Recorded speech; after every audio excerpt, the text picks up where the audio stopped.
उम्मीद है आप सब खैरियत से होंगे। जैसे कि आप सब जानते हैं कि हमने अपने पहले लेक्चर में टे पढ़ा था। क्या पढ़ा था? टे। और आज हमने पढ़ना है से। आज हमने क्या पढ़ना है? से।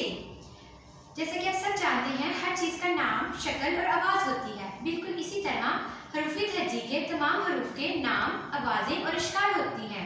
ठीक है, अब हम देखते हैं कि से कौन कौन सी चीज़ें बन सकती हैं।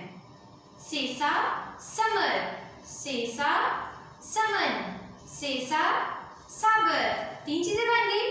सेसा समर, सेसा समन, सेसा साबर। तीन चीजें बन गई। अब हम देखते हैं कि अब हम से को लिख कैसे सकते हैं। ठीक है, हम से को कितनी लाइनों में लिखेंगे? ये कितनी लाइनें हैं? 4 line. First line, second line, base line, last line. अब मैं आपको बताऊंगी कि हम से को कितनी लाइनों में लिखते हैं। हम से को सेकंड और बेस लाइन के दरमियान में लिखते हैं। ठीक है, एक डॉट हम लगाएंगे सेकंड लाइन पे, एक डॉट लगाएंगे हम बेस लाइन पे। अगेन हम एक डॉट लगाएंगे सेकंड लाइन पे और एक लगाएंगे बेस लाइन पे। साइडों से हम इसकी करेंगे गुलाई। ठीक हो गया? और नीचे से बिल्कुल सीधी स्ट्रेट हॉरिजॉन्टल लाइन, बिल्कुल सीधी लाइन डालेंगे। तो ये क्या बन जाएगा? इसके ऊपर हम डालेंगे 3 नुक्ते। तो ये क्या बन गया? से।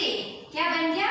से। साइडों से इसकी गुलाई की और दरमियान से बिल्कुल सीधी स्ट्रेट लाइन जो कि है हमारी हॉरिजॉन्टल लाइन,